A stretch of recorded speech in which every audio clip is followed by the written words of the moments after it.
What's going on, shareholders and viewers? Welcome back to the channel, and in today's video, guys, I'm gonna be going over how to shoot a construction drone time lapse. Now, a developer that I work closely with asked me if I could shoot a time lapse with my drone, and as most of you probably know, that our batteries are really bad, and being able to shoot a time lapse like a normal conventional time lapse is next to impossible. Now, I'm sure in the comments there's gonna be somebody who has some incredible method that's not on YouTube, and kudos to you, but I could not find one, so I had to develop my own for the developers that I work for. The method that I'm gonna be showing you today is my own creative method, and that is the first disclaimer that I'm gonna drop in this video, and that is my own creative method that I have made for drone time lapses. It's what my developers pay for, it's what they really like, and whether you decide to use all of my method or you decide to use none of my method is completely up to you, but at least you have the information.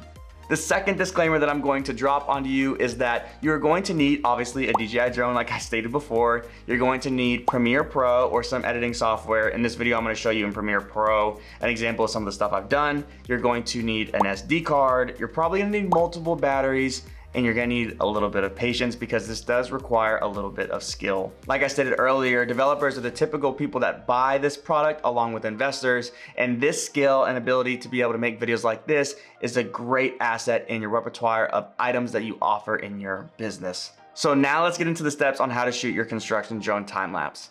And I'm assuming that all you guys are licensed pilots, right? And have all of your safety gear ready to go. I'm gonna make those assumptions so we don't have to go into all of that. But assuming that you have all the gear that we talked about and you have everything ready to go, you're then gonna head to your site. And what I recommend you doing is you survey your site before you actually go photograph it.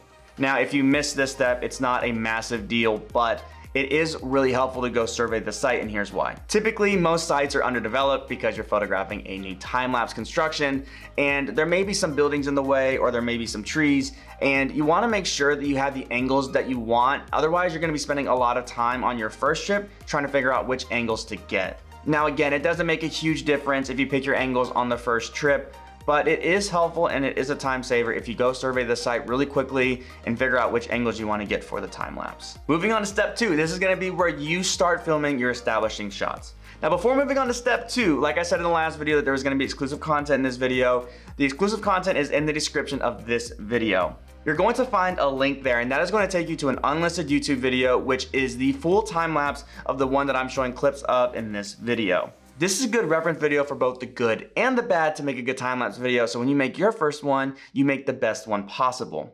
Again, the only way to get to this video is to go to the description of this video and click the link because it is an unlisted video and you're not gonna find searching it. This is a way for me to be able to create exclusive content for the people that are subscribed to my channel. When you hit the subscribe button, you become a shareholder and you're gonna get voting power in my actual company in real life, and we're gonna get more into that when we hit our first milestone on the channel. So hit subscribe, become a shareholder, and let's continue on with step 2. Before you start your shot, there's a few things that you need to do. 1, you need to go insanely slow. You can always speed up in a video, but you can't slow down. So for each shot, from now to the end of the time lapse, go insanely slow. Second, you need to make sure that you record the height of the drone, the gimbal angle of the drone, and take a picture or a screenshot if you can, whether it's at the site or whenever you get back and you start editing the video. These are gonna be important in the next steps. And third, do your best to color grade if you can, and go at the same time of day. Of course, it's a time lapse and not all the weather is gonna be great, but the more fluidity that you can get in the video, the better. So continuing on with step 2, you're gonna take your establishing shots. Your establishing shots, whether you wanna just do a circle around the property or you wanna do multiple angles, we're gonna go to the listing and we're going to shoot our very first shots. So some of the establishing shots that people like is they like the push through shot, they like the 90-degree spin up and around shot, and just going 360 in general on the listing. Really, you can get as creative as you want. The sky's the limit, and the pun was intended. Now, there's a lot going on here in step 2, so make sure you either reference this video or write it down because there is a lengthy bit of information. So now moving on, you've gotten your established shots.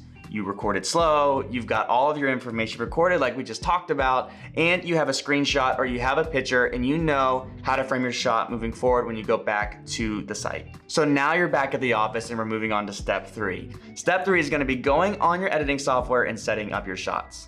This is one of the steps that I hate doing, And it's really easy to procrastinate and not set up your shots, but it's really important because it saves you a lot of time when you're doing your final edit.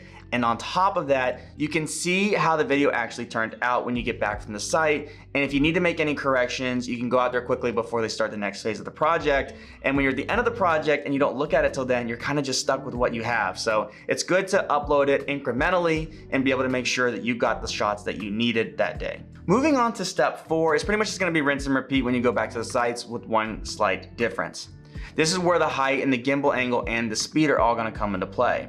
Here in Premiere Pro, you can see that I'm working on the beginning stages of this next time lapse for one of my clients.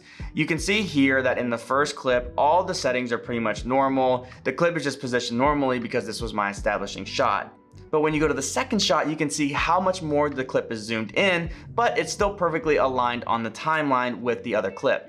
So when you're going back out to shoot the rest of the shots, all of your shots need to be farther away from your establishing shots. Like I stated earlier, as long as you're going slow and you have the right gimbal angle, if you shoot farther away from your subject, you can still line it up so that it fits perfectly with the other clips. One of the biggest mistakes that I made when I first started doing this is the fact that I was trying to hit the shots perfectly every single time. And I just assumed that I hit the shots perfectly every single time because I thought I'm the greatest pilot in the world, and it turns out I am not. When I was going into the editing process, I was trying really hard to get the clips to line up perfectly, but there was so much jumpiness in the clips that I had to do really long crossfades in order to be able to kind of rectify that mistake. I did not want to put that video up because that timeline did not go well. But all these ones have gone pretty well, and they're only getting better as I do more and more of these. But moving forward, I realized that as long as my remaining shots that aren't my establishing shots are shot from a little bit far away or a little bit higher up, then I can go into Premiere and I can scale everything appropriately so that everything looks perfectly seamless and all the videos look really, really good. The last part of this is gonna be the editing process, and I'm assuming that you guys know how to edit, so I'm not gonna include it in this video. If you wanna see me edit, just let me know in the comment section down below. Editing a time-lapse is super easy. It's literally putting all the clips together, lining them up, and doing some crossfades in between, and you're pretty much set. Or add some music if you want to in a graphic, but for the most part, that's pretty much it. Now, like I said before, why are these important? Well, developers love these, and people can't do them. So when you can offer this service to a developer or a builder, you're doing something that somebody else can't do, and that makes you more valuable. When I started working with the first developer that asked me to do this, I was only photographing land for them when I first started working with them. Now, not only do I photograph the land if they do decide to sell land, but I also do drone time lapses and I do all of their interior photography for them. So on one listing, I can typically get paid 3 different times. This of course is very helpful when you are starting your photography business, and if you can offer all these services, it makes you more valuable. Now there's 2 different ways that you can pretty much charge for this. You can either charge by the trip on how many times you go out there, which is what I like to do, or you can charge based on how many different angles that they want.